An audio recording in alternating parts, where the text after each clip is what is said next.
What's up, guys? How you doing? We're here live from Nothing to Something. I want to give a shout out to one of our sponsors, some people that we decided to collab with. Shout out to the guys over in Vet TV. If you guys haven't heard about these guys from Vet TV, basically what it is it's a network made by veterans, post 9/11 veterans specifically for post 9/11 veterans. Donnie O'Malley and his team, they're a bunch of motivated guys that really understand the dark humor that a lot of us listening enjoy. Fighters can relate to it. Military members can relate to it, and it's not just Marines. It's veterans from all over, from all branches. If you guys haven't checked them out, go online, go to YouTube, check them out. Their videos are hilarious. Donnie O'Malley and his team, what they do is they basically put together videos and they talk about current events that are going on with veterans, veteran awareness, and they really just want to spread the love, the happiness, the hate, the disgruntledness, the comedy that goes on in the military and on deployments and things like that. But right now they're trying to get their network started and running. And if you guys can, go and check them out. LaunchVeteranTV.com is where you can find them. They have a really good thing going, and that's why I wanted to collaborate with them, is because I watch their videos. I'm a fan of their work, and I just think it's hilarious. Just seeing their work, seeing, where their mind is, their ideas that they have of videos, it really brings me back to the times that I enjoyed when I was in the military myself. So again, we're trying to get our Kickstarter funds going and all that. So go ahead and log in to LaunchVeteranTV.com and check us out. These guys at Vet TV, they have outstanding work, and it's great things, big things coming up for us. But today on From Nothing to Something, we got a good buddy of mine sitting across from me, somebody who is a coach of mine, a friend of mine. I've learned a lot from him so far. Walele, the Gazelle Watson. Tell us a little bit. Say what's up, Walele. Hey, bang, what's up, world? It's Walele the Gazelle. I'm in the house. Walele the Gazelle. We're going to get it started, guys. Thanks a lot for tuning in. We're live, baby. Episode 10.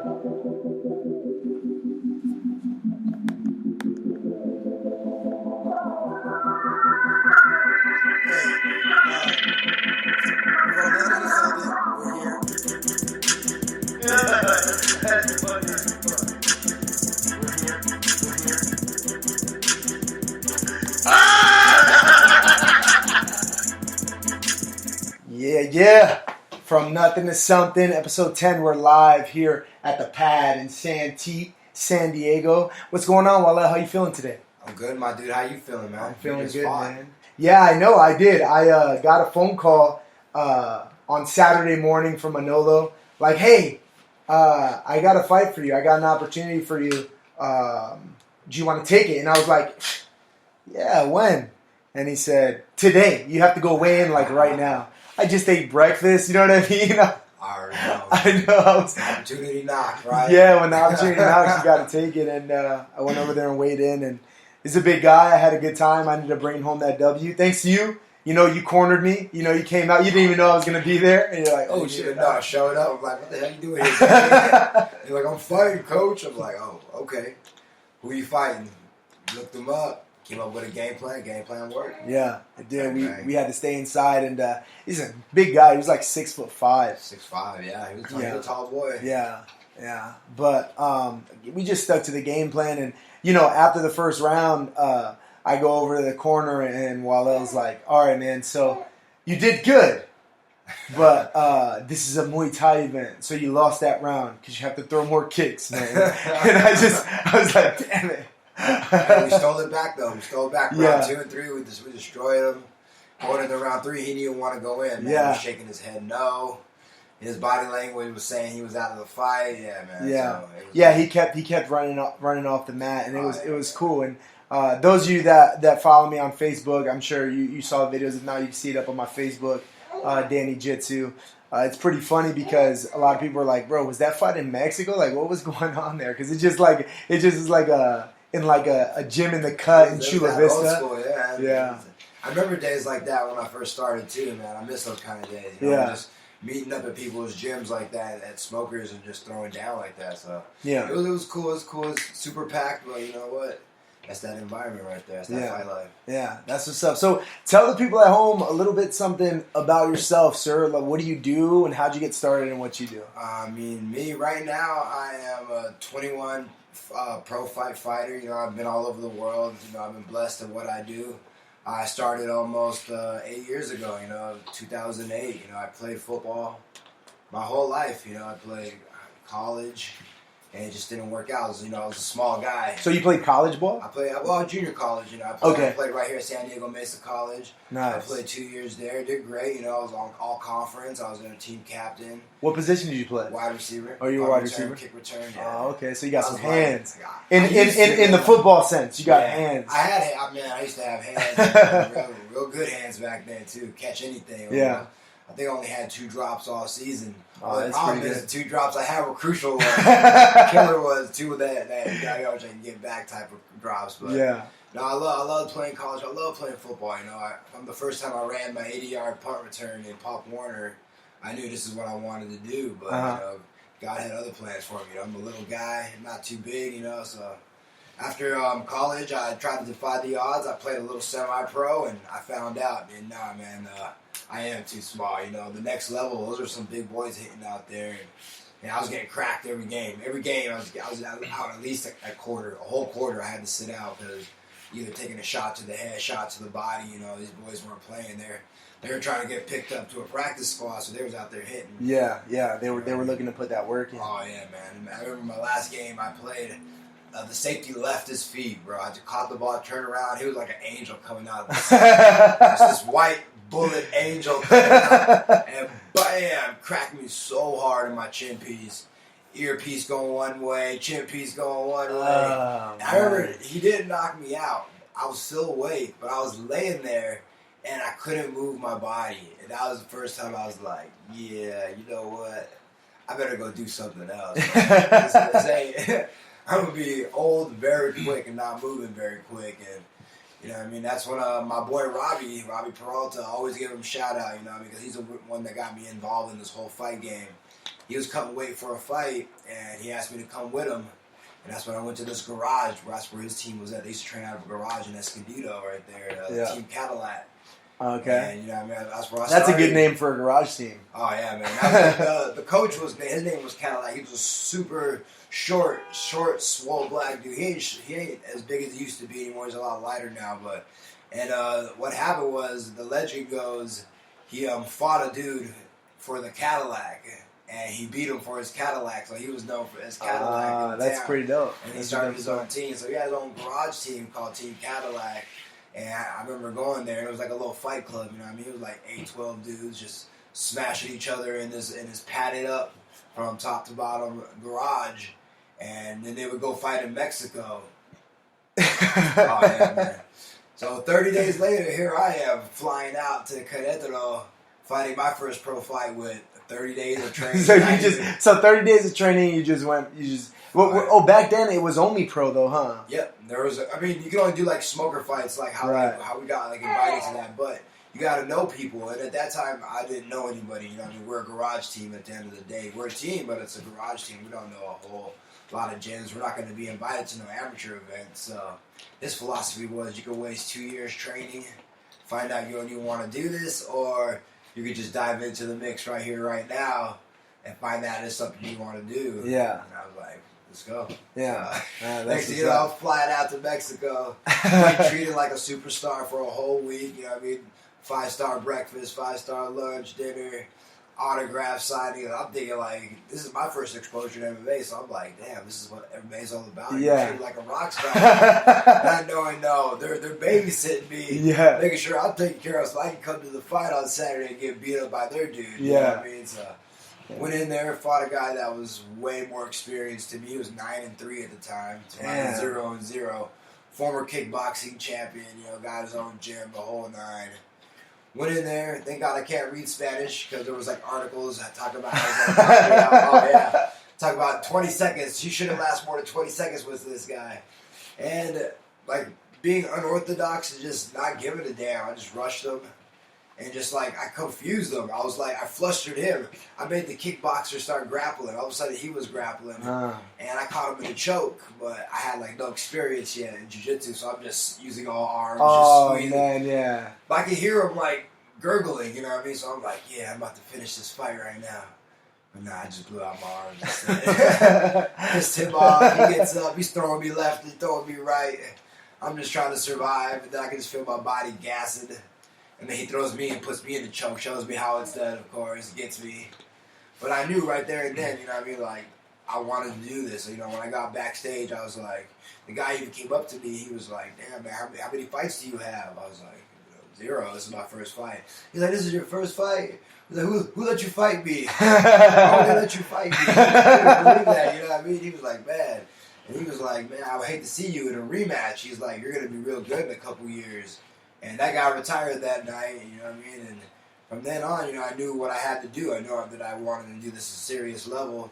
So I got with a good coach, you know. I got with Manolo Hernandez. He's been with me ever since. And we went on a 2-year winning streak after that. I got with him.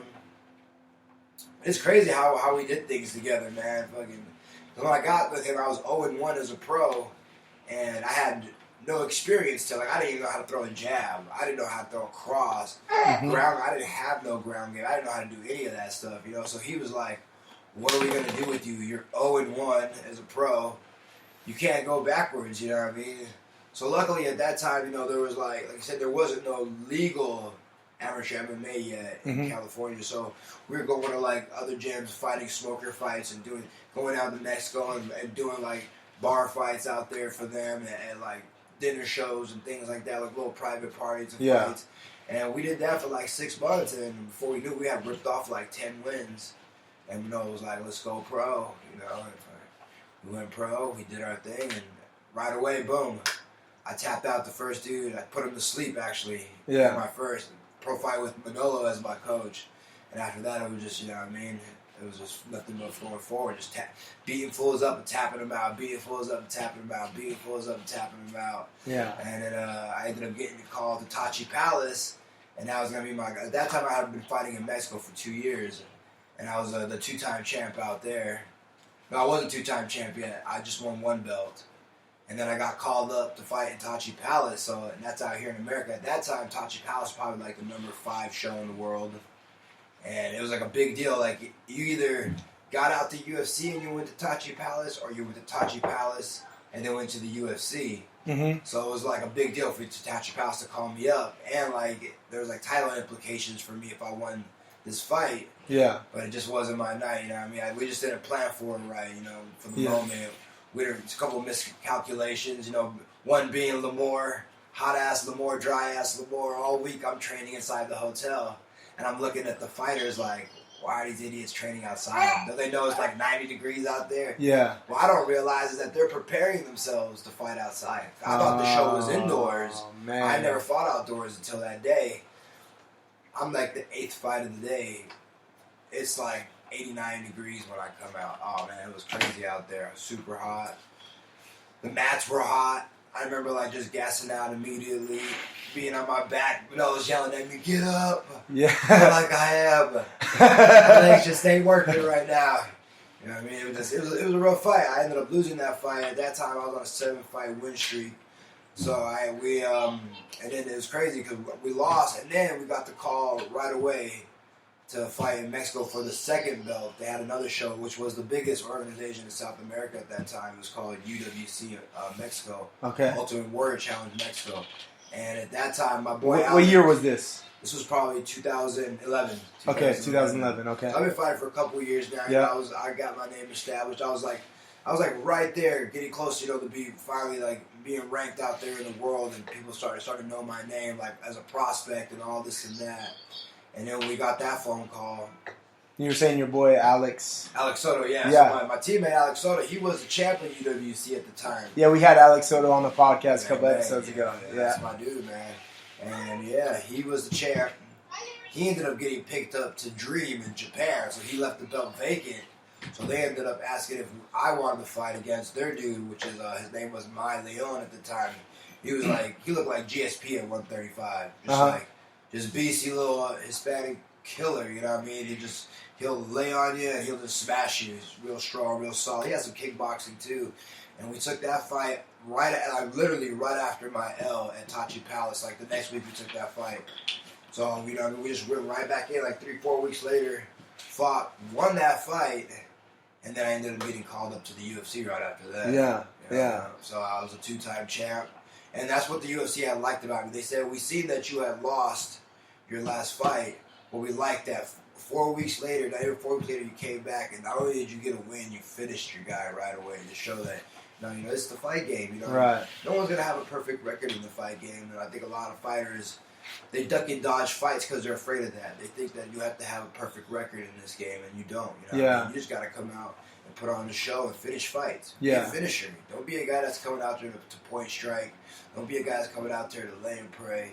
Don't have those kind of strategies. Come out to finish fights. Yeah. And you're always going to get looked at in big shows. You want to make it exciting for sure. Oh, definitely. I never want to win a boring fight in my life. You know yeah. What I mean? All my wins come by finish. I got 13 wins, 13 finishes. You know what I mean? I'm looking for the finish, or I'm going to die trying every single time I come out there. Yeah, that's pretty dope. Do you think the UFC has like constant people scouting like that, like keeping an eye, like let's see what this guy does and like things like that? Definitely. Damn, that's crazy. I still get, you know, every now and then, but they're last minute calls. You know what I mean? Yeah. And now I'm trying to be smarter, you know, about myself.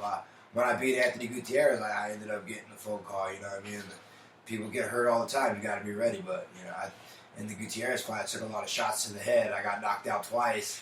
I was like, it hurt too, because I really wanted to say yes, I'll go in, but I knew that if you know what I mean, long term. Yeah. I didn't want to, you know what I mean. I just had my son too. You just had your son, man. He's a cute kid, man. Oh, thank you. Yeah. I didn't know I was gonna have him back then, but I just thought about the future. You know what I mean? Like you get knocked out twice in the fight, you don't need to be fighting 3-4 days later. Right. You're asking for trouble. Was this your last fight that you were talking about? The fight before that. So I fought Anthony Gutierrez, and the winner of that fight got to fight Brett Johns for the world title in Titan FC. Okay. That's the fight I beat Gutierrez in. He had knocked me out twice. Yeah. And woke me up. And then I know it bugs him, man, because if he would have just left me alone after he hit me, he probably would have walked away with the W that night. But he hit me, woke me up, hit me, knocked me back out, hit me, woke me up again. So, and the second time he woke me up, that was it. I was just like that wounded animal, you know what I mean? Yeah. I was alive and ready to kill at that point. And how'd you finish him? I finished him with the Dead Orchard. Yeah. For those who don't know what that is, that's pretty much like a double armbar type. You know what I mean? Takes either good flexibility or long legs and flexibility. I remember that fight. I was at a bar watching, and I was like, oh shit, look.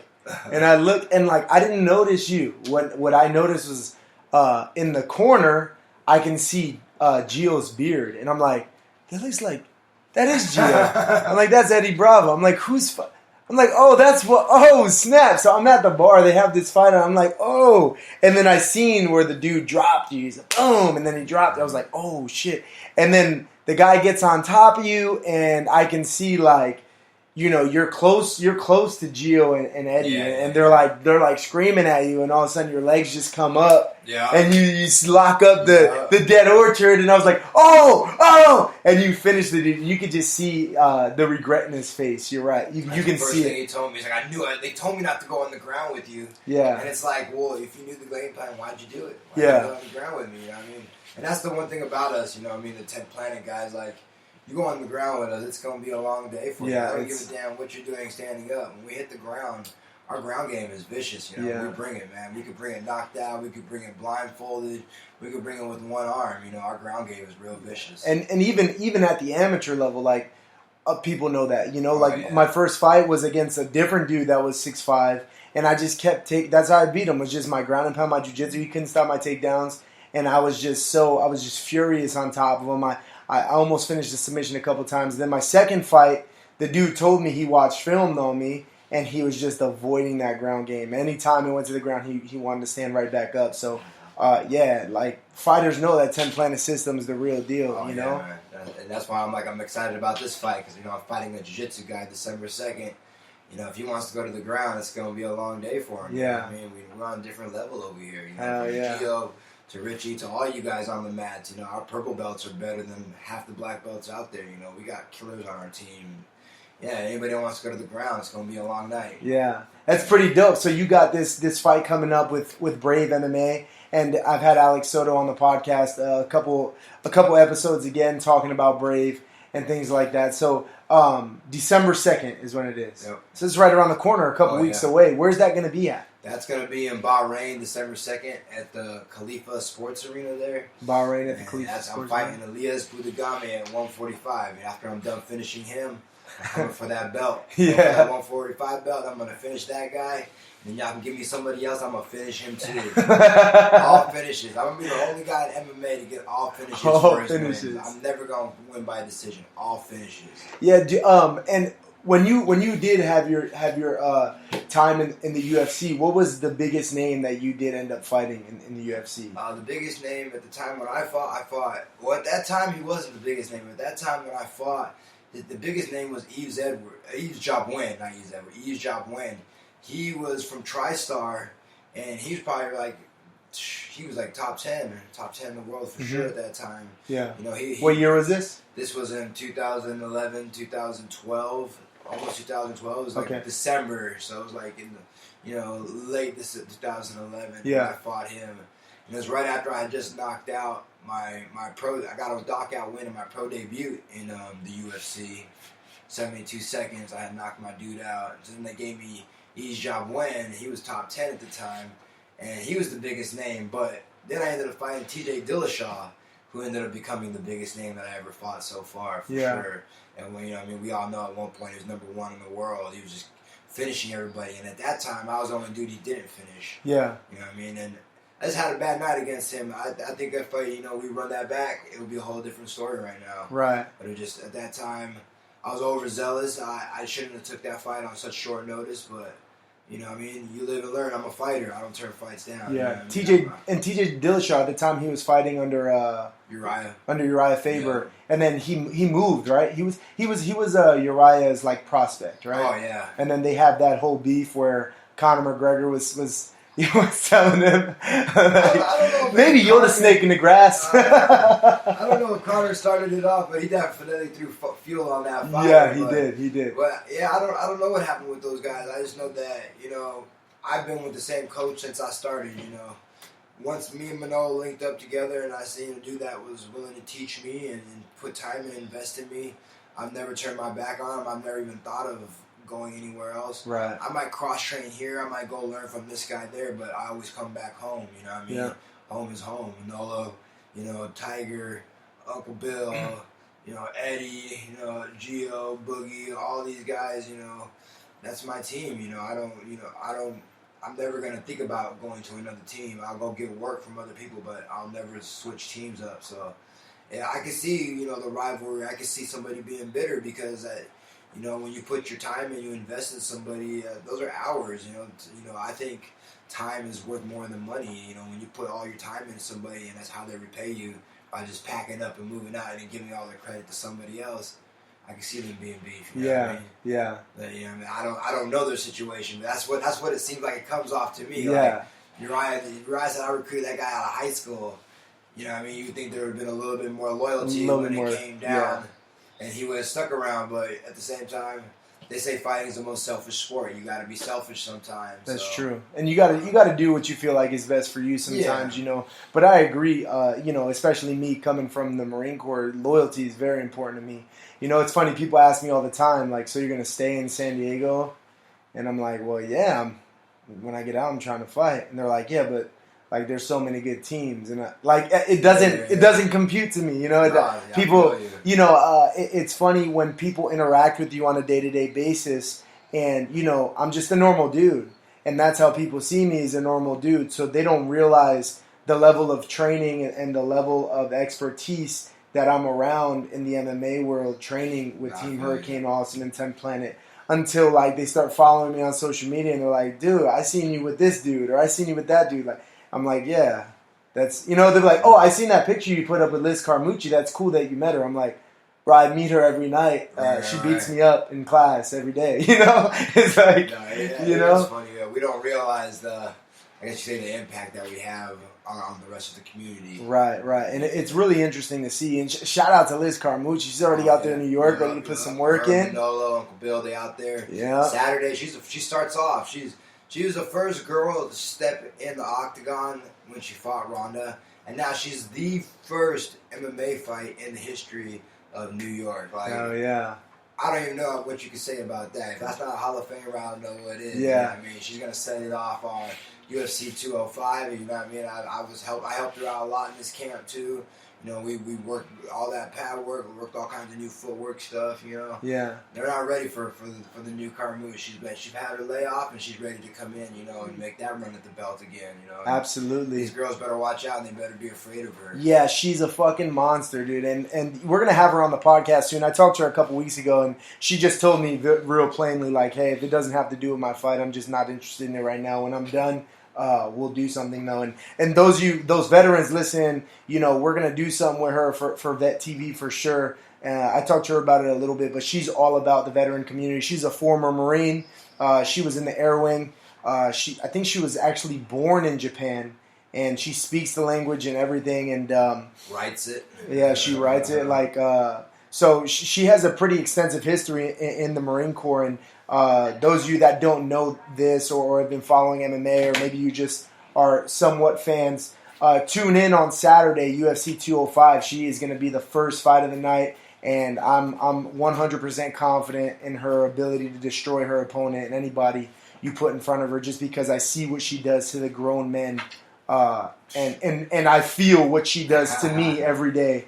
So it's definitely going to be something to watch. I'm excited for it. Liz is a beast, man. She's scary. She's definitely the exception to humanity. You know what I mean? She's a science project gone wrong. Yeah. I remember somebody asked me, "How does it feel to train with a girl?" I was like, "What girl?" A gorilla in there. Hey, Coach, that thing picking me up, and there ain't no girl, man. Coach Manolo said, "Where her vagina is supposed to be, there's no opening."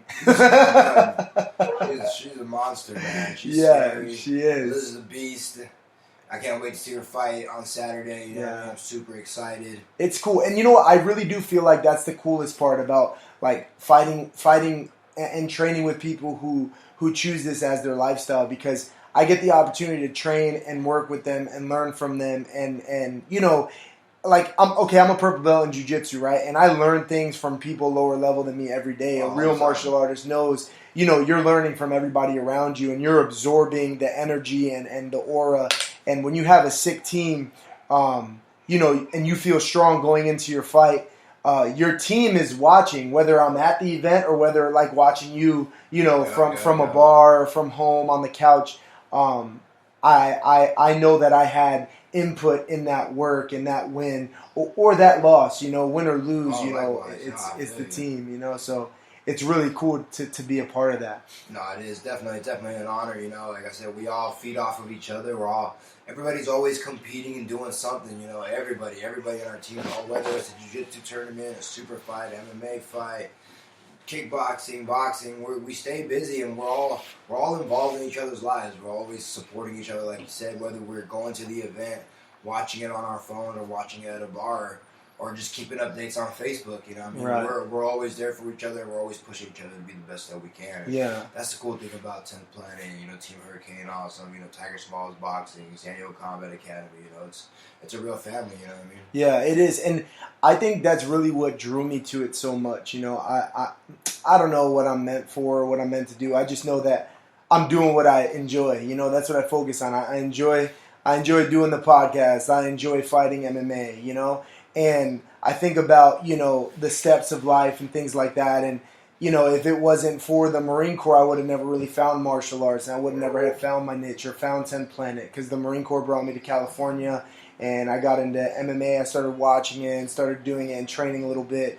And the brotherhood and the camaraderie is the same. It like mirrors each other. And in MMA, when you find a sick team, a sick squad, and you guys train together and beat each other up, it's very similar, you know, to being deployed, you know, with your brothers and sisters in arms, and, you know, you guys go through your good and your bad together. But when it's all said and done, you look back at it and you're like, wow, that was that was a hell of an experience, you know. Definitely. So the bond is real, and it's crazy to experience that, you know.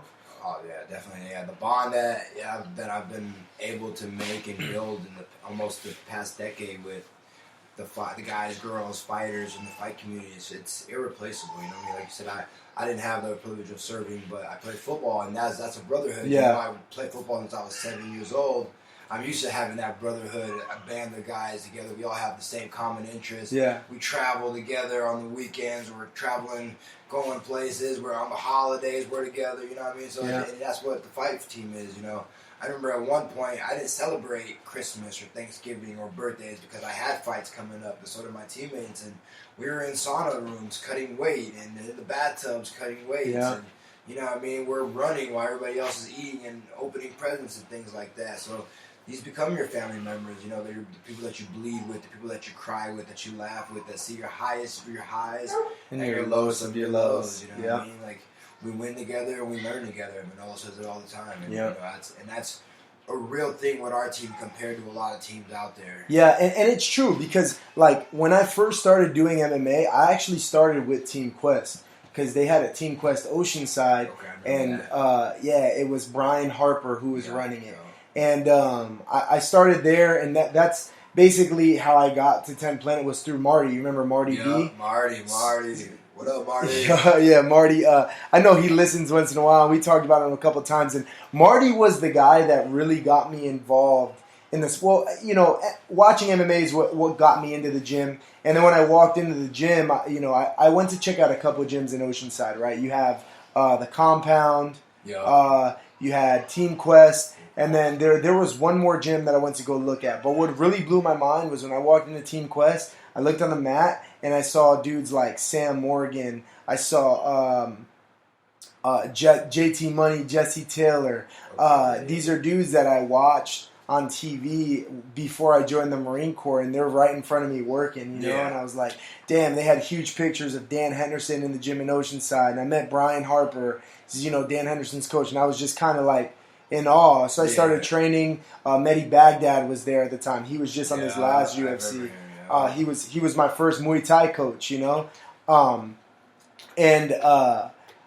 Just walking in there, it really humbled me seeing all these people and like seeing that camaraderie. But when I met Marty was a Marine as well, so we had that kind of bond already, and we were rolling. And I was a big dude, you know. I was all into the gym, you know.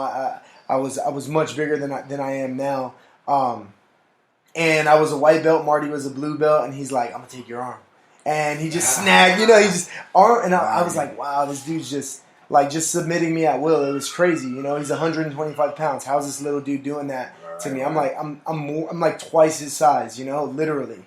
And I really enjoyed the experience, and it opened my eyes. And then I got into jiu-jitsu. Got into jiu-jitsu, and then I would go roll with the original 10 Planet Vista. Oh yeah, you know? Man, the original freaks. Yeah, the original freaks, and we had one location. Yeah, the hot box. Yeah, every Sunday there'd be open mat, and they would have a dude. They would have like one of their boys come with like DJ equipment, and he would just play like dubstep and house music while we're rolling for like 2 hours, you know.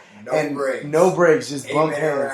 Yeah, and it's not even like real mats that these dudes had. It was the fucking little mats, the little connecting puzzle piece mats that we had in this room, you know. And every day, if you showed up early enough, you had to help set them up. And then when you were done, you had to clean up the mats and break them apart. And, it was when, 10 Planet Freaks started from nothing. And I was excited to be a part of that. And I went on a deployment, came back, and Team Quest was no longer in Oceanside.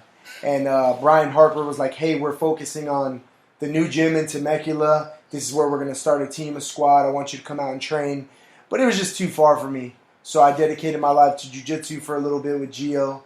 And I met Manolo, and then, the history's being built from there, you know. One thing that I do enjoy, though, that I do see, like I was saying, the difference is towards the end of Team Quest, when Dan Henderson had a fight, when Jesse Taylor had a fight, it was like nobody was teaching, nobody was coaching. It was like the focus kind of wasn't there as much as it was. You know, it's easy to just become a dude that you're paying to just learn technique and that's it. And I knew I wanted a coach that was a serious coach that was really only interested in coaching and someone that was going to help me chase my dream. And when I met Manolo, I knew he was the one, you know? Yeah, Manolo's, man, he's something else. The time that he invests in us it's priceless. It's priceless, you know what I mean? That guy, he travels all year round. He's at the gym 7 days a week, giving nothing but knowledge, giving nothing but love to everybody, and giving nothing but time. Like I said, time is worth more than money, and that guy's doing it, you know what I mean? He's helping. If you have a dream, you just got to listen to him and believe in what he says, and he'll help you achieve it, you know? Right. When I started, I told people I was going to make it to the UFC in 4 years. Everybody laughed at me. I did it in 3. Yeah. I told people I was going to earn my brown belt in 4 years. Everybody laughed at me. I did it in 3.5. You know what I mean? All I did, people asked me, what's the secret? I was like, I just did what Manolo told me to do. Yeah. Sometimes I didn't want to do it. I'm not saying that you're going to want to do everything they tell you to do, but I knew I had to do it. It's a necessary evil. I wanted off on Sundays. He's like, nah, you need to bring your ass to the beach. We have a workout we have to do. Guess what? I was at the beach doing that workout, even though I wanted to be home and just chilling.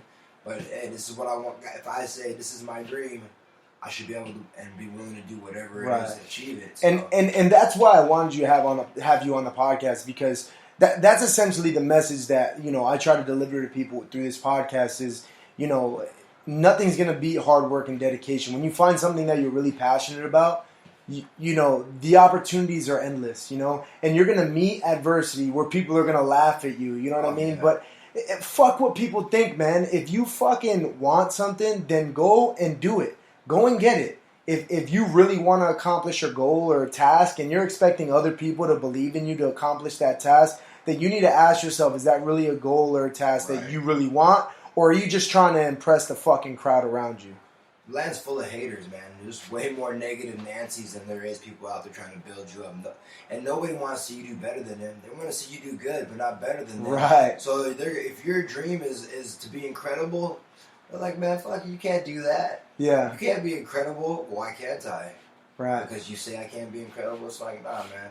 Like it's like you said, and like I said, people laughed at what I wanted to achieve, but I achieved it. You know what I mean? Yeah. And people said that it was impossible. These guys have been boxing their whole lives, wrestling their whole lives, doing jiu-jitsu since they were 15. You can't just jump into the pro fight scene. People thought I was insane. You know what I mean? You think you're just gonna be a football player? You're just gonna come in? And I'm like, yeah, you know. Yeah. So I believe I want to do this. I want to do this that bad. Yeah. You know, here I am, 21 pro fights later. You know. Right. I've gotten to travel the world and I've gotten to fight the world, and I'm one of the few real fighters, I believe, in the game. Yeah. Like I said, there's so many point strikers and laying praise, but that's not me. I'm here to finish fights. Yeah, you're looking to make it exciting and finish fights and live your dream in the process, you know, and definitely. you're doing what you love, man, and that's the most important thing in life, you know. To me, like I love the Marine Corps. You know, I joined during a time of war. I went to war. I got to experience my thing. I went through my drama. I've been through, you know, failed relationships and things like that. And I have an opportunity to stay in the Marine Corps. You know, they're trying to keep me in, man. You know, I just got selected for staff, or I just got promoted to staff sergeant and stuff like that. And I don't have anything against the Marine Corps. I just have a dream, and I believe in myself, and I want to chase it full time because I only have one life, you know. And the thing is I'd rather chase my dream and learn, you know, from the failures and really follow my heart than do something that I don't like for comfortable, you know, to stay comfortable, to be, because this is comfortable, because I need this because it's giving me financial stability, you know, or, you know, I don't really know, I'm unsure. I don't believe in living that average lifestyle to be old and be like, well, what if I would have done this one day? Right. I don't want to be one of those dudes. You never want to ask what, you know. You never. I always say it when I'm training other people. No coulda, woulda, shouldas. Yeah. You don't want to say could I, should I, and should I have. You don't want to. Right. Would I've done better? Could I have done better? You don't want to ever have to ask yourself that. Should I have done that? Man, I wish I would have done that. You don't want to say that to yourself. Right. You want to have said, man, I tried it. Somebody's like, man, I wish I would have done that. You're like, yeah, I tried that once. Yeah. Oh, what happened? I failed. Yeah. But I tried though. Yeah, I tried. I tried. Have you ever ran into those people where they're like, oh, you're a fighter? I wanted to do that one time. Oh yeah. You know? Yeah, they're like, yeah, until I got punched, or until I had to do this, I had to cut weight. All that running you guys do, so many people come up with different excuses why they can't follow their dream. Right. You know what I mean? But is that maybe never really was your dream to begin with? Because when it is your dream, like I said, I went 4 years without celebrating no holidays, no birthdays, no nothing. People thought I was crazy. Thanksgiving, everybody's sitting at the table eating. I'm in the room by myself eating a little bowl of corn. Yeah. Because I got to weigh in soon, and I'm ready for my weigh-in. I'm focused on my fight. Everybody's like, oh, no, don't you just want to have a little bit of something? I'm like, yeah, but my mind's on the fight. My mind's on the task at hand. I have a dream, and I'm going to achieve it. And when it is your dream, it's not a task anymore. It's just another thing that you're supposed to do, another step towards your goal that you get to achieve it. So that's the cool thing about it. You know, I love what I do so much. I don't look at cutting weight as a task. I just look at it as part of the process, part of the fight game. Yeah. I signed up for this. Nobody else signed me up for it. I'm the one who came. I'm the one who seeked it out. So everything that comes with it, I got to be ready to do it, whatever it is. Yeah. Burpees, running, training, 2-a-days, 3-a-days, whatever the situation, whatever I'm supposed to do to prepare myself to the best, so I could be the best at my fight and to be at optimal level. I'm gonna do it. Like I said, I'm not always gonna agree, but I'm always gonna do it. Yeah, yeah, and that's crazy, is because, you know, I feel like there's so many people out there that do have dreams or goals, and they just let fear hold them back so much. I hear so many excuses from so many people. They blame everything. Yeah. The weather. They point the finger. The weather outside ruined their dream. The everything. You know what I mean? Yeah. Everything. Everybody got an excuse about everything. And it's just like, man. At the same time, though, I always say that we need those fucking people. Because if you're chasing the same dream as me and you really don't want it, then get the fuck out the way, man. You know what I mean? Because maybe you're a couple steps ahead of me. If you're comfortable with having a job at Walmart or whatever, then if you're good with that, and there's nothing wrong with that. If that's what you want to do and you're good with that, hey, we need those people. You know what I mean? I need those people, you know, taking my order after I have my win at Denny's and I'm celebrating, you know? If you're comfortable with that average lifestyle, then by all means, you know, but if you really understand what your passion is and where your heart is, and you're not chasing it, you're wasting your fucking time, man. And I see these people all the time working hard, coming in, trying to live their dream. You know, I see so many people, so many fighters. There are so many. I compare MMA now to like being a rapper. That's almost what it is. There are so many people that want to fight, that are trying to make it to the big show, that are trying to do things, that are trying to make noise. So it's very competitive, and it's in a.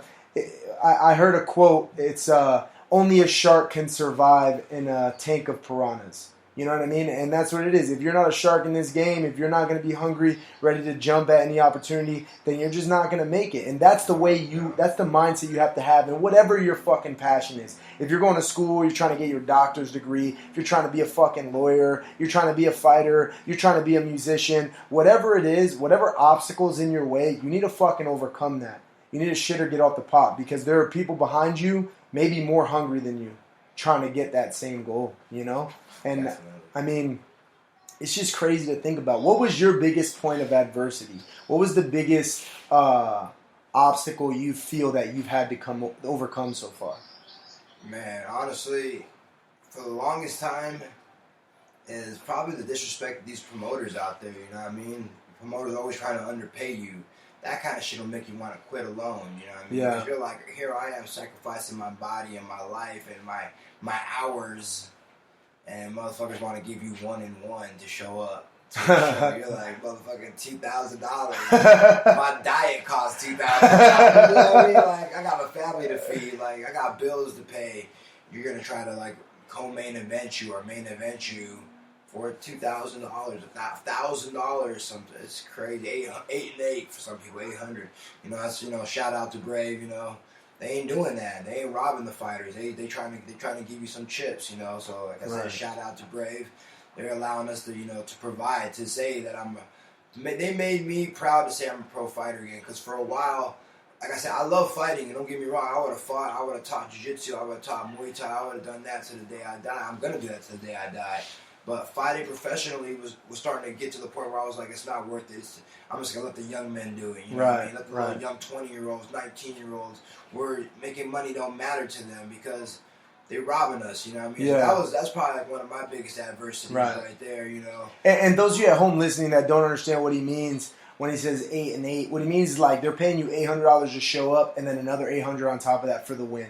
So like, or one and one, right? That's what it is, right? That's what I mean by that. So like $1,000 to show up and then another $1,000 to win. So you show up, you put your heart and soul into this fight game. You have a whole 8-week or longer fight camp, and then you show up and you know you win. You knock the dude out. You put on a show for the promoter, you know, and the promoter's making a lot of money, but he's only giving you $2,000. You know, I mean. Shit, to me as an amateur, that sounds dope as fuck. But once I really go after it, if it's your life as a pro fighter, you know, I'm making money in other ways. You know, it's not 100% for me. So I can understand how that's frustrating for sure. Definitely, you know what I mean. It's like you said in the beginning, that shit is cool. Yeah, you know what I mean. Your first fight, 2 fights, 3 fights, 4 fights, $2,000 is a lot. I didn't make my first 6 fights. I didn't make $700 until I won a belt. Yeah.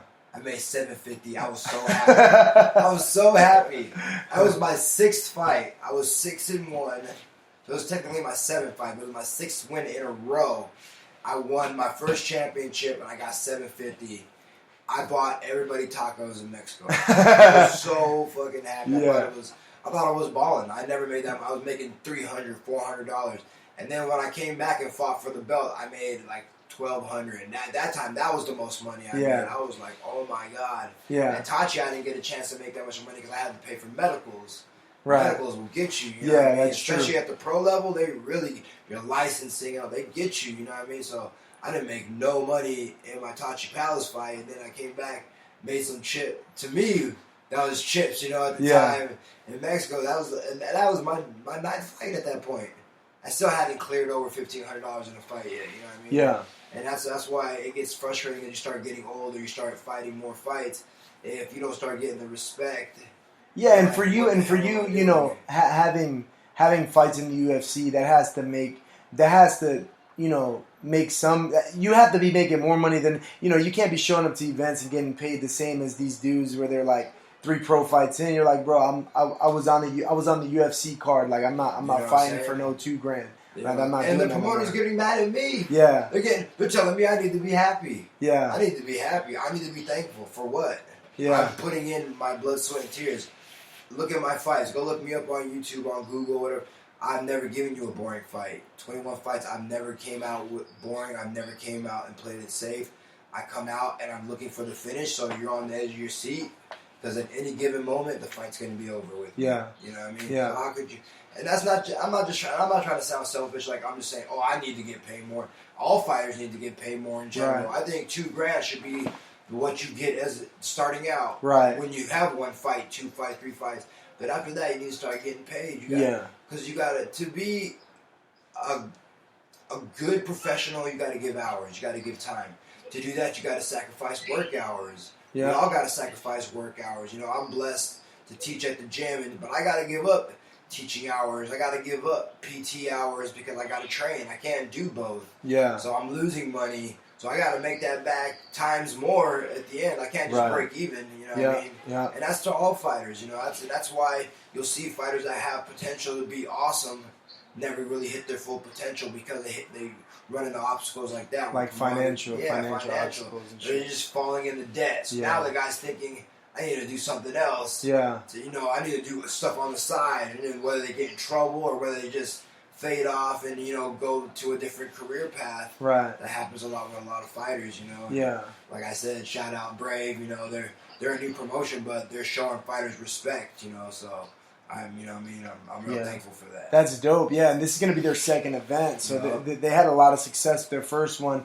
I know Alex Soto was talking to me a lot about it a couple episodes ago, so I'm excited to see that fight, man. I'm excited to watch you go out there and perform. Fucking, how do you feel about this talk about having a fighters union and things like that? I know the person that's a big advocate for it is what's his name? Cowboy. Donald Cerrone talks about it, but even more is a big advocate. He just fought Brock Lesnar, lost to Brock Lesnar. Brock Lesnar popped. He's from New Zealand. Mark Hunt. Mark Hunt. He's a huge advocate for that. How do you feel about that? I would love to have a fighters union. It's like they said, we're the only professional sport that doesn't have it. And because of it, that's why fighters are getting taken care of, right. Not getting taken care of, and they're being hustled and they're being used and abused. You know what I mean? Yeah. There needs to be a fighter union. There needs to be a minimum pay. There needs right. to be. There should be something where it's like, hey, if you have this many wins, this is from this to this is what you could be getting paid depending on the venue. You know what I mean? Yeah. We're sacrificing our bodies, our lives out there. We're giving our heart, our blood, sweat, and tears in the cage. You know what I mean? All of us, we're sacrificing so much. We're sacrificing time with our families just to give it to you guys, to give it us in there. We're leaving our piece of us every time we step in that cage. So we do need somebody to look out for us because right now it's just, promoters doing this, getting rich. Yeah. Washing each other's hands, helping each other's out, promotions linking up, but the fighters staying the same. What the heck? It's just like, come on, man, help us out. We'll give you the best fights. You just got to pay us something. Give us some chippers. Right. We're out here. We're willing to give you the fights that you guys want. We just need to be able to train like that. Yeah. It's crazy to think about, but like I said, you got to be a shark in a tank of piranhas, and a lot of people don't make it, and clearly it really is your passion because you have experienced that struggle and you have came on top, and now you have a big fight coming up and you're going to bring home that W. You got a lot of big plans, Hey, so talk to a lot of the people at home. I think you're a huge advocate and you have experience in it now is, I think a lot of the people have excuses of like, well, I was going to do this, but then my girl got pregnant, or you know what I mean, or oh, I had a family, so I had to, how has that affected you or helped you? What's your mindset with that? Because you got a new kid now. Man, having a baby is probably the best thing that could have happened to me personally. Like now, when I'm tired or I don't want to do something, I just think about my family, my wife and my child. Like they depend on me now. We depend on each other. I want to give him everything, even though I don't need to give him anything but my love, I want to give him everything. I never want him to want, I never want him to need. I want to be able to buy him the world. I want to give him the world on a silver platter, That guy's my motivation. I've never been so motivated. I've never been smarter. I've never been stronger. I've never been healthier. Man, it's like he gave me like an extra superpower, Mm-hmm. And the cool thing is like my wife, she's one of my biggest fans, my biggest supporters. They come with me to my training. They're right there on the sidelines, right there watching. My son's right there. Yeah, they came to my thing on Saturday. Yep, your wife. They come with me to my event. Your kid came to just corner me. Just to corner at like a low level event. And, she's so awesome. She's such a big supporter. She comes at all my stuff. Doesn't matter. It could be the biggest show. It could be the smallest show like we were on Saturday. She's right there front row, and now my son's right there with her, supporting me, And it hurts that they're not going to be able to go with me to Bahrain December 2nd because, the travel, that's not good for 3 months. Yeah. But, yeah, man, for me, there's no excuse. There shouldn't be an excuse. It becomes... Fighting is a family affair, and there's no reason why you shouldn't involve your family, I believe a family that trains together stays together, and I think it's awesome that my wife is interested and wants to learn, and she's starting to learn now, and she's training, she knows what she's watching, and she's going to be able to call out combinations, and he's going to see that mom and dad do it, so he's just going to follow right along the footsteps, and he's going to stay disciplined, and he's going to want to do it, and it's a beautiful thing right now. For me, it's awesome, and for any of y'all having a family out there, don't exclude them. I think that's where people run into that problem. Oh, I have a kid. They think that they got to leave the wife and kid at home and go train, and it's like, nah, take them with you. Let it be a family thing, that where you're getting the wife out the house and you're bringing the kid with you, and everybody's getting out the house together. That's what it is for. It's like a little field trip every night when we go, whether we're going to Oceanside, whether we're going back to San Diego Combat Academy, Team Hurricane House. Anywhere we go, like I said, the event, it's a field trip together, and it's an awesome thing that I get to share something that I love with the people that I love, and we're growing together. Right. That's good, man, and that's that's interesting to hear because I think a lot of people just look for a way out and they look for excuses like that, and really it's bullshit. Oh yeah, definitely. If you have a dream or a goal, you got to make it happen, and And you know, from nothing to something, I named it that is because everybody who's something or somewhere, they started from nowhere. They started as nothing. Everybody starts from the bottom, and you got to climb up, and you got to overcome those points of adversity. You know, for you, it was, you know, overcoming that fear, having your first fight, you know, dealing with promoters trying to gyp you on pay, you know, dealing with losses, dealing with, you know, going to the UFC, and then you know, going to other events and just growing and having a kid and overcoming that. And you've definitely worked your way from nothing to something, man, and that's an incredible story, man. It's freaking awesome to have you on, man. Thank you, brother. No, it's my honor to be on. You know, you're my boy, and you know, I just want to share my story with anybody out there. You know, just let you guys know that you just gotta believe. You know, if you believe, then you will achieve. You know, and 1% better every day, and you know, you're gonna take steps forward. You're gonna fall back, but just keep going. You know, I mean, just don't stop striving, don't stop trying. You know, it's as long as you got breath, you should still try. Right, you got to keep progressing and keep moving forward. That's life. Yeah. Hey, we're gonna So what I did was I opened up a portion of where people can, like, through the week, they can, like, tag me in different things on Facebook, and then we'll talk about it, right? And then we'll see, like, how you feel about it and, like, things like that, you know? Have you seen one of the first things that people tagged me in was that thing with the penguin. With the penguin, where the penguin comes home and then the penguin finds his wife penguin with another dude, and then the dudes battle it out. Have you seen this? No. All right, I'm gonna pull it up real quick. Those of you at home, if you haven't seen this, look it up. Basically, I'll talk you through it as we penguin. So penguin comes home, the wife cheating. Let me see what comes up. All right, so yeah, it's this one. The home wrecking penguin. So basically, it's a penguin. So I don't know much. This is ridiculous because the only thing that I really know about penguins is from what I learned from Happy Feet, right? So I guess, like, the guys go out and they go fishing, and then they're gone for long periods of time, and they come back. So this penguin went out, came back, and then there was another dude penguin in his lair, like, that claimed his woman, and and the dude fights. You know, he fights for her, and he ends up losing, unfortunately. But you know, you can tell he's got a lot of heart. Hold on, let's watch this real quick. Oh man. Oh, hold on, it's a commercial. I'm gonna skip through this commercial. It's a couple more seconds. But yeah, it's somebody tagged me in this. They tagged me in the Aussie Man review. It's like this Australian dude that does a review of all the videos, which is funny, but the original video, like, explains it pretty well. And you watch it and you're like, you know, you have sympathy for it. You're like, oh, this penguin's been working his ass off and this bitch just cheats on you. You know, you're like, what the fuck is wrong with this penguin? This is crazy. What? Let me put it up. 200,000 penguins flock here to fix up their nests and breed. Life here is good.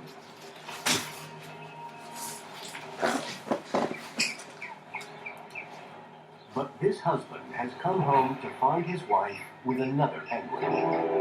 So the penguin walks up. He scraps it. His strategy is simple. Batter the homewrecker. Batter the homewrecker. Most birds have hollow bones in their wings to make them lighter for flight. They're just flapping the fuck out of each other with their wings. Those Their flippers contain solid bones. They're fucking each other. They use them like baseball bats to club each other. Ooh, it's like you know, those little rocks are getting flung too, you know what I mean? It's like, ooh, they're both all bloody. They're whooping each other's ass. Alright, so here we go. Stalemate. The love rivals call to the female. So they call to the let chick. her decide the victor. They're like, who won, bitch?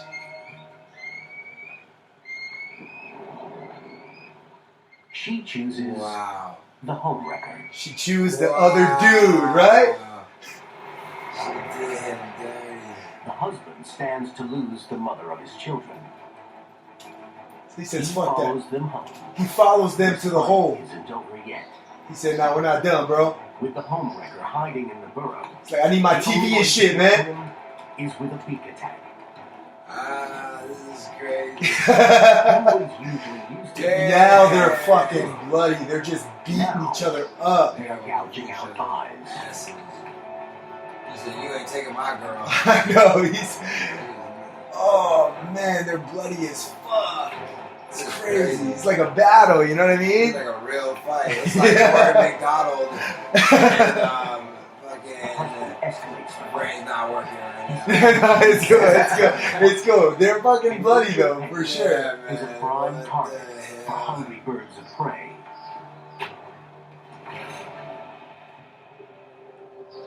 Damn, He makes one last push. I never knew that penguins were this vicious. Yeah. But she's got no time for losers. That's fucked up. Wow. Alright. Defeated and humiliated. So he tried one He's last left call. out in the cold. It didn't work, but he's like, alright, fuck it. And he trips over that little stick and wobbles off, man. It's crazy. In a colony of nearly 250,000, there are plenty more fish in the sea. Damn, it's crazy to see that though, huh? That was active. Somebody tagged me in that. It was the Aussie Man version, so it's this like Australian dude, like, you know, having funny ass voiceover. Yeah. But yeah, it's crazy. I guess penguins are very passionate. I've heard that they are very passionate. Yeah, and they normally have one mate like their entire life, you know. So it's crazy. So you know, but even penguins can be sluts. Clearly, you know what I mean. Hey, that was pretty dope though, huh? Yeah, they tagged me in that. I was like, damn, that's pretty sick. And then the other thing that people wanted to talk about was this new thing. You know, whether you feel happy about it or sad about it. You know, Florida, marijuana's legal in Florida now, and California now. Now it's like different in California. Right now it's because it was medically legal. Now you can just recreational 21 and up. Right. So 21 and up, you don't even need a medical marijuana card anymore. You can just walk into the store, purchase marijuana. Yeah. You could smoke it on the side of the street. That's how Colorado is. I don't know if you can smoke it on the side of the street. Yeah. I think you have to smoke it in your home still. Yeah. But in 2000, I know right now, right away, you can smoke it at home, like around your front porch, front everybody know we can fuck with you. Yeah. But I think 2018, you could officially go to the store because they're still trying to regulate. Yeah. You know, the taxes and all that good stuff, and who can and who can't sell it. Yeah. But yeah, no, man, I'm happy. You know what I mean? Because I believe in marijuana, how it could do so many good things. You know, I don't just look at it just because I want to get high or something like that. Right. Man. Like, it helps you in so many different ways, whether pain, appetite, headaches, right. nausea, anxiety, inflammation. You know, epilepsy. It helps with so many different things. Yeah, you know? and I've seen smoking it, whether you rub it on your skin, you can. Yeah. So many ways, you know what I mean. So it's crazy. Not look at it as some kind of evil devil thing, you know. Yeah. I mean? And for what it is, a natural herb that can help you. Yeah. I'm happy about it. And it's definitely a controversial issue, you know. And I know always will be. It always will be, and I know a lot of the old timers are really upset about this. But you know, I've read studies about how it's doing a lot of help with veterans with PTSD too and things like that. So I've seen it's it just help, yeah. PTSD. Yeah. I've seen it with my own eyes help. Yeah. I mean? So, and I know Nate Diaz talked about it after his fight. He was smoking a pen, and they asked him about it. He explained how it's CBD oils and it helps him like relax his muscles and inflammation and things like that. And there's plenty of martial artists who've used that. In the past, you know, there's evidence that Bruce Lee used marijuana to help, you know, ease the tension of his body and the soreness and help him out a lot. You know, it's the oldest natural remedy. Yeah, that actually works. That heals and cures. You know what I mean? Yeah, that helps. You know, I mean, there's all these chemicals. They want to pump you full of chemicals. You know, what I mean, they want to zombie you out.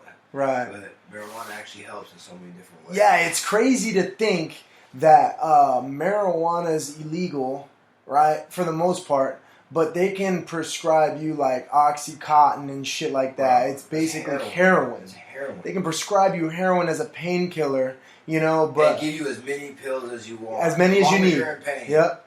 Yep. Here, take another 80 fucking. And it's crazy because you can get addicted so fast. So when I got hurt last year, you know, I hurt my, you know, I was hit by a truck, Oh yeah, we didn't even talk about that, I man. was hit Yeah. by a truck last year. Hold on, you want to talk about that real quick? Like, what happened with that? You were crossing the street. I was crossing the street. This idiot wasn't paying attention.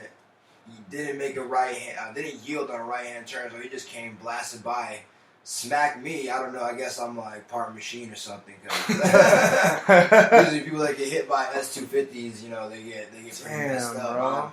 You know, I was able to escape. You know, just minor injuries. I'm not gonna leave the exact injuries undisclosed. You know, but it's not because I have a fight coming up. But I healed 100% and I'm ready to go. But yeah, man, it's. They gave me Norcos, and I was addicted to Norcos within 2 weeks. Damn, bro. 2 weeks, those shits weren't working no more. And you just needed them. them. I needed them because I was jonesing and sweating all day. For real? Within 2 weeks. And I didn't know what was happening, because I've never really been hurt, so I never had to take pain drugs. And then, I just didn't know what was wrong with me. I was just I was in pain. I'm taking the pills. They're not working, so I'm taking more. I'm sweating. Yeah. I'm taking more. You know what I mean? I'm just I'm finishing the container, and the doctor's giving me more, of course. Yeah. I don't even question why I finished it all already. Here's another 80. Yeah. And then I'm taking them, and I'm thinking of shit I've learned in the past, and I'm like, man, sweating, shaking, chills. Cold, yeah. Dude, am I jonesing dude, I got up, I dumped a whole container in the toilet, I didn't touch them shits again. Yeah. Yeah, man, they don't care, like I said, they don't care that I would have became addicted to those shits, and, once you run out of your prescription, then what? Then that's when you go to the streets and you buy heroin, and you keep up your habit, Yeah, it's so crazy because I met this kid, I lived in Carlsbad, and I met this kid, he was my neighbor, well, he was only 17 years old, but it was his dad, his dad's girlfriend, and him, and, man, this kid was addicted to pills bad, and I used to feel so bad. I'd come home from work, and the kid would just be fucking wrecked. Right outside, our little, we had, the same walkway to go to our doors. Yeah. It was, kind of like a condominium setup, and, man, I just felt so bad for the kid. I wish there was something I could do. The dad called the cops on his son so many times, and his son was just, full of trouble, and it's sad to see, man. So it's interesting to see. It's definitely a controversial subject to see, what's happening in the world today with marijuana being so, normalized socially in California and Florida. I've seen Massachusetts is about to pass something for that, and I'm interested. Connecticut. And I'm interested to see in what's going to happen with that. I'm definitely interested to see in where it's going to go, especially with the new election. That's another controversial thing people hit me up with. Trump's president, man. Yeah, he's president. It's to me, I'm not trying to get assassinated. Yeah. But, I say it all the time, man. The president's just a front puppet for the crowd. You know what I mean? Yeah. There's other people much older, much richer, much wiser, been around for years, president after president. They're the ones that make decisions for this country. Right. They're the ones that influence him, and it doesn't matter who's in office. I don't care. Yeah, and you know what? And I'm real big into hearing all the different controversial, topics and things like that. And I do my research and I watch YouTube videos, and it's definitely interesting to hear, everybody's side of the story, and even me, still being active duty, I'm very careful when it comes to my political views. Before the election, I had my opinion of both of them, but now that he's essentially my boss for the next 8 months. I feel you. But I'm definitely with you there as far as understanding, how there is a big movement that does feel that way about how it's interesting to see, because you got the corpocracy and things like that, and it's something interesting, He's gonna be able to do some things, but he's not gonna be able to do that. To do everything. Everything he say he's gonna do, it's not gonna happen. It's not gonna happen. Yeah. What he did was awesome. He battled the media. He created enough controversy. He was on everybody's mind. He was on everybody's mouth. Everybody spoke about him, and he won. Yeah. You know what I mean? Yeah. As far as him wanting to do all these crazy, he's not gonna be able to do these things. You Yeah. know what I mean, this is the United States of America. Yeah. There's other people that are higher power ups. You know what I mean? Yeah. He's the front person that they tell him. Right. They relay him the message to relay to us. Right. You know He's the face. He's the face. The one that says what the call They're is. They're gonna send him to all the the countries. And Yeah. To speak of what. That's like I said. That's America. Yeah. Man. We're not. What's the agenda? Yeah, we're not a dictatorship. Not one man's not gonna control us. The world's not over. Yeah. Everybody calm down. Take a deep breath. Everybody's like freaking out. Everybody's freaking out. I'm like, dude, nothing's gonna change. Yeah. Some things are gonna get better. Some things are gonna suck. But that's how it is with every president. Right. This is how it's always been. We'll be all right tomorrow. One thing that I am happy about, though, is, I felt the same way at the end of the day. There's goods, there's bads. Whoever the president was going to be, it is what it is. But I am, I was very uncomfortable with having, Hillary as president, just because of the proof of her lies and things like that, and the whole thing with Benghazi and her investigation with emails and stuff like that. Like, we talked about loyalty and things like that, and to me, being an honest person is big. And when you're in politics, there's only so much honesty that you can have. But when all your dirty laundry's out in the street like that, I feel like that's a big red flag. So, we'll see where it goes. There's big news. The same day he got elected was the same day California passed that legalization. Florida passed that legalization. So we're going to see what's the next step for America. And at the end of the day, it's not going to change your day-to-day life, man. You still have to live your dream. You still have to live your life. You still have to make your shit happen. You can't put any type of restraint on your goals. You can't let the fear hold you back, the fear of failure or the fear of success, right? Some people are scared. What if I make it and I don't know what to do with it? If you have a fucking dream, go after it. Don't look for excuses. Don't look for excuses. So many people do. And honestly, that's the natural thing to do. I'm not going to lie. On Saturday, so many excuses were running through my head to tell Coach Manolo on the phone, I was like, it was like the battle in my head. Like, give him an excuse. Don't be a bitch, So, you got to fucking overcome that, guys. And again, this podcast helped me out. I'm a firm believer in practicing what you preach. If I would have came up with a fucking excuse, I would have had to shut down this podcast as soon as I turned down that phone. Simple as that, because I just, if I'm going to tell people chase your dream and talk to people who are chasing their dream and taking those chances, I need to be doing the fucking same thing. And those of you that are listening, make sure you're doing the same thing too, man. Any last shout out, any plugins you want to give before we roll out? I just want to shout you out for bringing me on here. Shout out my team. Team Hurricane Awesome, 10th Planet Jiu-Jitsu, GGMT, Average Joes.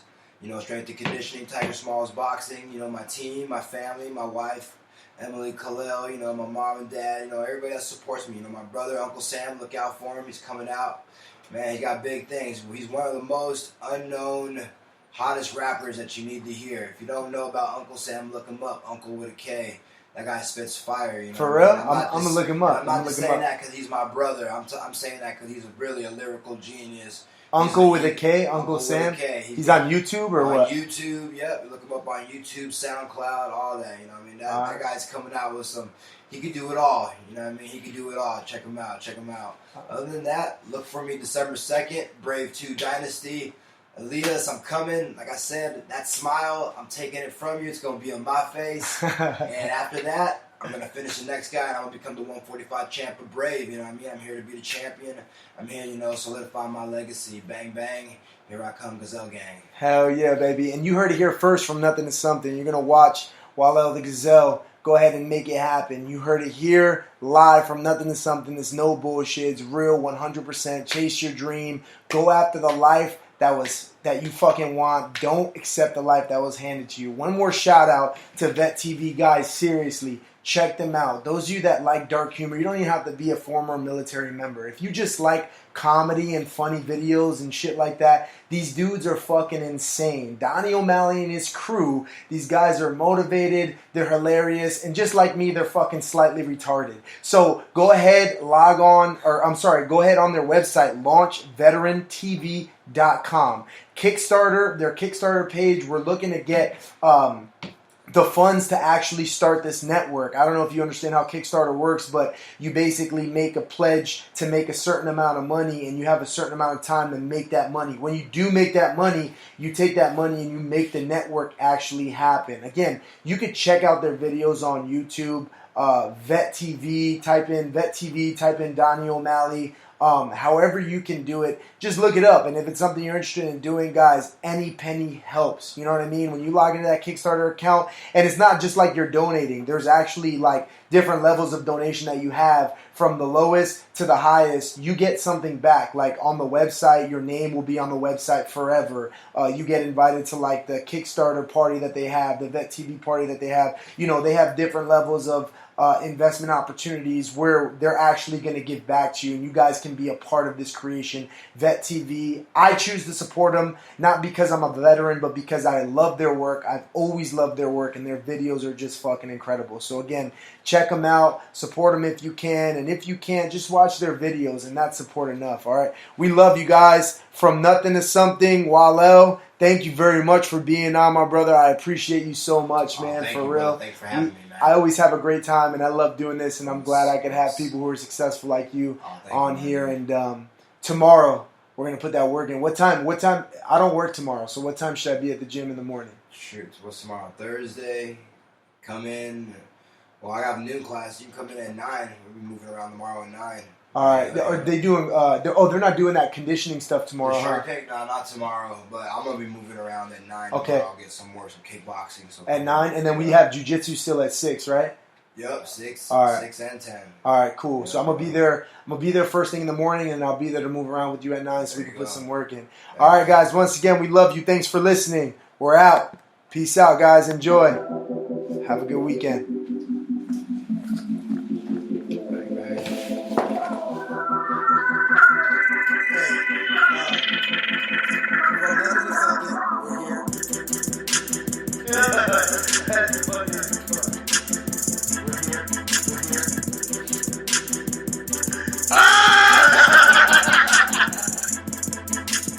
Next time you have to start getting a video camera.